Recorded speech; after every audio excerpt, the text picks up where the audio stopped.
cause behind that? Well, there are many, many ways to think of it, but historically, have governments ever faked incidents or incited incidents in order to get them into wars? Nations. Has that happened historically? I'm sure it has. Yeah, I don't think this is the case right here. I don't think that there was a conspiracy between Bush and Tony Blair to put these soldiers in as pawns so that we can jump into Iran. I think we're going to try to use other methods to stop their program. There's an admiral who asked that we use diplomatic methods to get out of it, and that's where I wish that we would. I mean, I wish everybody would exercise diplomacy and compromise, and sometimes you have to give something up in order to achieve something better, peace.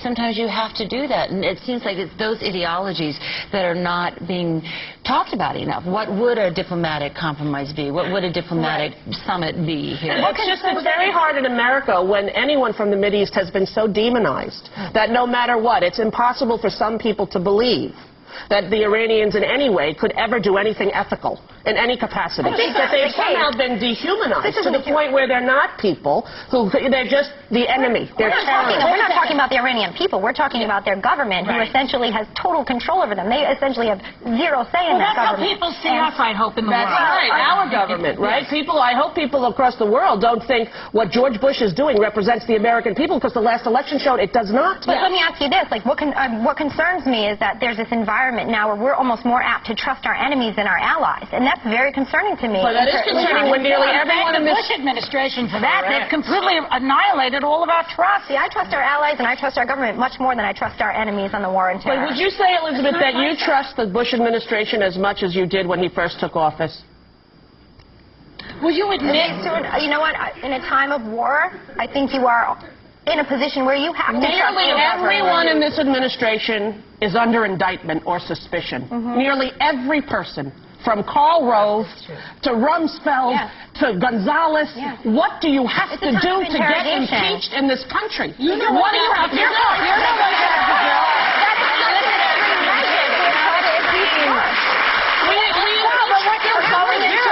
You have to have Monica Lewinsky come into your office. That's what you have to do. Let me tell you something. People will laugh at that incident. People will brush that off, and I'm going to be Monica, and I'm going to be discreet because your daughter's here.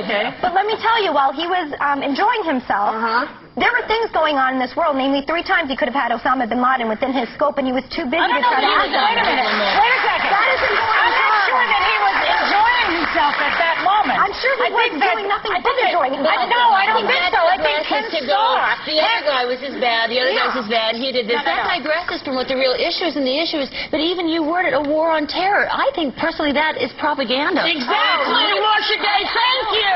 I don't like the wording of it like that. Because it makes people into evil and good. I'm sorry, but the people who... But the soldiers on the front line... Johnny, whatever his name is, he's a bad guy. He's a very bad guy. I'm not saying... Explicitly, he wants to wipe Israel off the map. This guy is a bad guy. Am I saying he's a good guy and I want him over for breakfast? No, I'm not. But I'm saying that in America we are fed propaganda, and if you want to know what's happening in the world, go outside of the U.S. media, because it's owned by 4 corporations. One of them is this one. And you know what? Go outside of the country to find out what's going on in our own country, because it's frightening. It's frightening. And if you think we're being brainwashed as a whole country, I think not. I think democracy is threatened in a way it hasn't been in 200 years, and if America doesn't stand up, we're in big trouble. If you don't stand up right now against Iran and implement tougher sanctions, we'll have a war here. If you want the war here, let's fight it out. Elizabeth to do is admit it was a mistake to go into Iraq. Just do that. I don't see it as a mistake. I know you don't see it as a mistake. In a no-bid contract for 5 years, Halliburton, wait a second, $16 billion. You want to know why we'd go into Iran? For the money. Listen. That's why we would do it. And that's for us. What is oil in this world? Oil is power. So if you want to turn that over to them and be fighting from a We're the oldest democracy in the world, and that's something to be proud of. We're the oldest democracy in the world, and we're a democracy founded on capitalism. But capitalism, the definition is not, where we are right now is capitalism run amok. And there was an ideology in the early democracies that were about a lot more about community and a lot more about helping your neighborhood and your country. And now I feel like we're in a kind of an imperialistic stage, and that's not the ideologies of our forefathers in democracy. To clarify, in terms of this war, do I think we went in the right way? No, we could have done things a lot better. We should have gone in with more troops. There should have been. I'm not a military strategist. No, but do you think Iraq had anything to do with 9/11, Elizabeth? You know what? That's something that I struggle with.